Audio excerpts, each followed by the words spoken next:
গর্ভধারণের আগে কারো অতিরিক্ত ওজন বা স্থূলতা থাকলে গর্ভকালে নানা শারীরিক ও মানসিক সমস্যা হতে পারে, যা মা ও শিশুর স্বাস্থ্যকে প্রভাবিত করতে পারে। আসুন জেনে নিই গর্ভধারণের আগে অতিরিক্ত ওজন নিয়ন্ত্রণ কেন জরুরি। গর্ভধারণে দেরি হওয়া। অতিরিক্ত ওজনের কারণে নারীদের ওভুলেশনের প্রক্রিয়া বিঘ্নিত হতে পারে। এতে গর্ভধারণের সম্ভাবনা কমে যায়। এটি মূলত হরমোনাল পরিবর্তনের কারণে ঘটে, যার ফলে ডিম্বাণুর পরিপক্কতা ও পরবর্তী গর্ভধারণের প্রক্রিয়া প্রভাবিত হয়। গর্ভকালীন ডায়াবেটিস।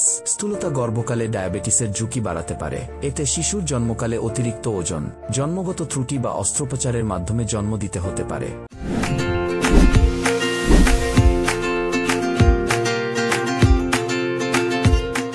উচ্চ রক্তচাপ ও প্রিয়েক্লাম্পসিয়া। স্থূলতা উচ্চ রক্তচাপ বা প্রিয়েক্লাম্পসিয়ার ঝুঁকি বৃদ্ধি করে।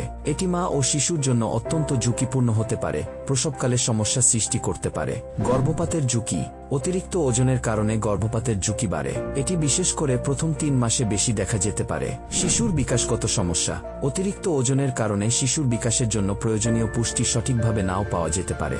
এটি শিশুর শারীরিক ও মানসিক বিকাশের উপরও প্রভাব ফেলতে পারে। গর্ভধারণের আগে অতিরিক্ত ওজন নিয়ন্ত্রণ করতে যা করবেন। খাদ্যাভ্যাস। গর্ভধারণের পরিকল্পনা থাকলে আগেই সচেতন হন।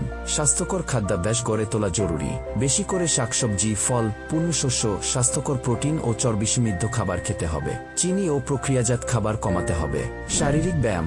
শারীরিক ব্যায়াম গর্ভধারণের আগে ওজন কমাতে গুরুত্বপূর্ণ ভূমিকা রাখে। হাঁটা, সাঁতার কাটা, যোগব্যায়াম ইত্যাদি ওজন কমাতে সাহায্য করে এবং গর্ভধারণের শরীরকে প্রস্তুত করে। গর্ভবতী মায়ের প্রতি পরিবারের অন্য সদস্যরা বিশেষ সহযোগিতা করুন।